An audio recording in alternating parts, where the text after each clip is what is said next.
Alright, this is James from All Hail Internal Combustion. Make sure you like and subscribe. Today we're bringing you a special project of ours. This is our 1990 Honda Civic Hatchback. So this is a standard DX. This would have came with a 1.5 liter, and this was a manual transmission car. The 5-speed, I believe, from the factory. There's 3 different manual transmissions. They had a 4-speed manual commuter transmission, which wasn't too bad. 5-speed standard transmission, and then we also had a 5-speed SI transmission, but that was only offered on the 5-speed SI cars, obviously.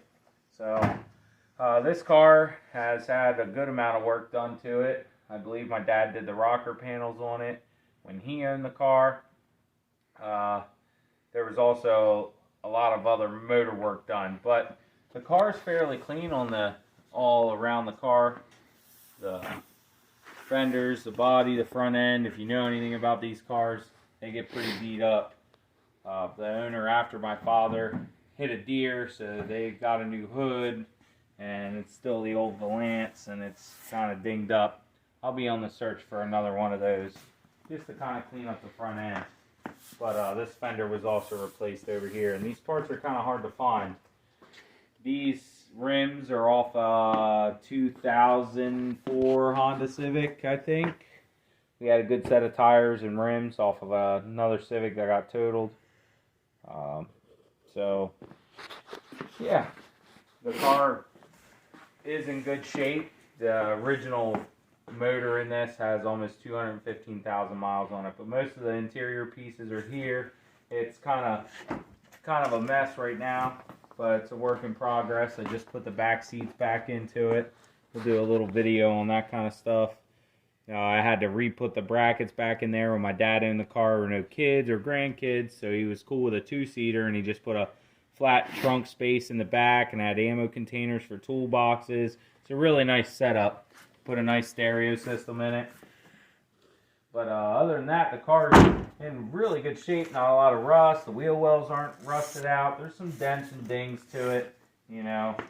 As you come around here to the back, it had a battery box in it. I'll probably put that back in there. Got custom tail lights.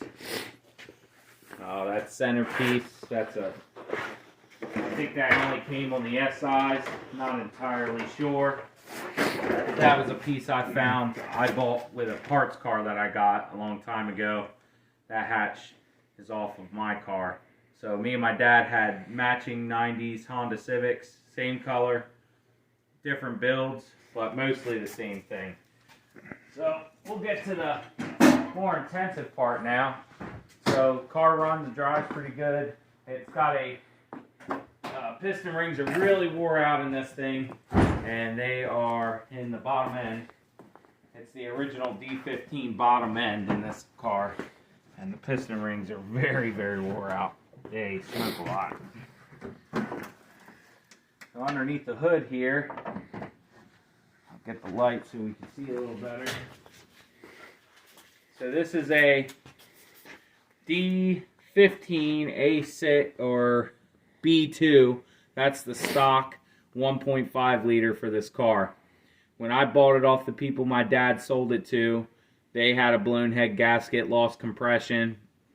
My dad did things like an upgrade distributor. This is actually the D16 A6 SI distributor. The plugs are different. Obviously, you have different gearing in the transmission, and also because these in SIs only came with manual transmissions. So there's a header. The exhaust got turned back into stock, which is a shame. He had a full 2.5-inch Skunk Racing exhaust on here. They pulled that off and scrapped it. Unfortunately, it's probably worth more money sold on eBay. But this has a D16A6 head on it. So the valves are about the same. The cam's cut a little bit different, so you get a little bit different of performance. The transmission has been rebuilt. My dad swapped a 5-speed SI transmission into there. the guy that bought it from my father sent it out to Arizona to a specialty build shop. I don't remember their name, but they're very reputable. He rebuilt the transmission, sent one back. So this has a fresh, brand new 5-speed SI transmission in it. The other modifications done, if you may notice, if you know anything about these cars, you'll have a big box right here that says DPMFI, dual point manifold fuel injection. So this has been converted into a multi-point fuel injection, which there's 4 fuel injectors instead of 2 in a throttle body. There's 4 right at the front of the right in every cylinder. This is big horsepower gains on this. Obviously, putting the fuel right to where it needs to be is obviously going to always be a trick. But if you notice here that a lot of the wiring's been modified. My dad did all the wiring himself. You have a fuel injection box that you have to modify and put in. Your fuel pressure regulator has to change. You know, you want to get a gauge to make sure you're running proper fuel pressure. Anytime you do exhaust work on a fuel injected tuner car, you have to put a fuel pressure regulator in it.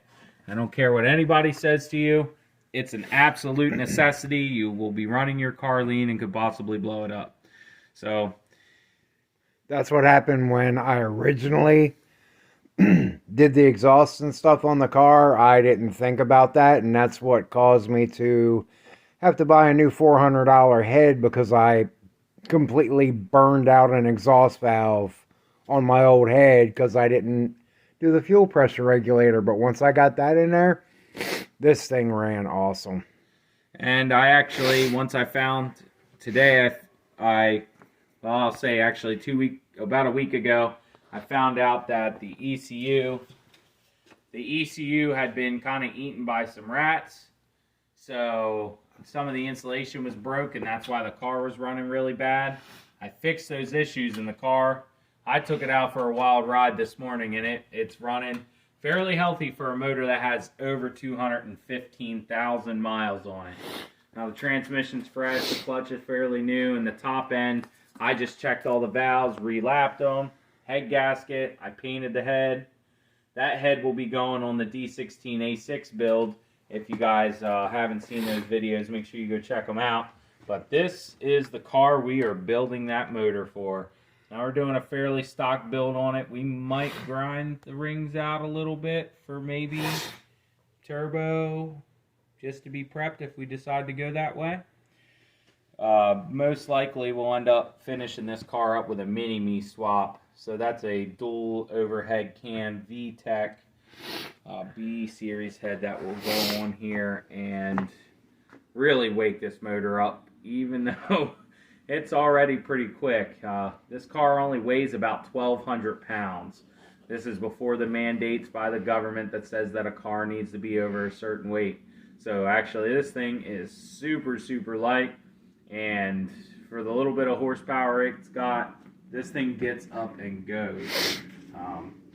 Always really love driving this car, especially 5-speed in it. You can get on the highway, put it in 5th gear, and you could do 130 miles per hour down the highway with this thing. No sweat. I put almost 30,000 miles on that D16A6 in about a year and a half. I was young, traveling all over the place. So we have a little bit of fine tuning to do with this. I didn't put the timing cover back on because I thought maybe the issue with it running was maybe it jumped timing, because the cam gear bolts actually came out and loosened and the cam jumped, and not a good thing. But it didn't cause any damage. So when I got the car, when I did the head, I also did spark plug wires. I cleaned the cap and rotor out, made sure they were okay. I did a fuel filter.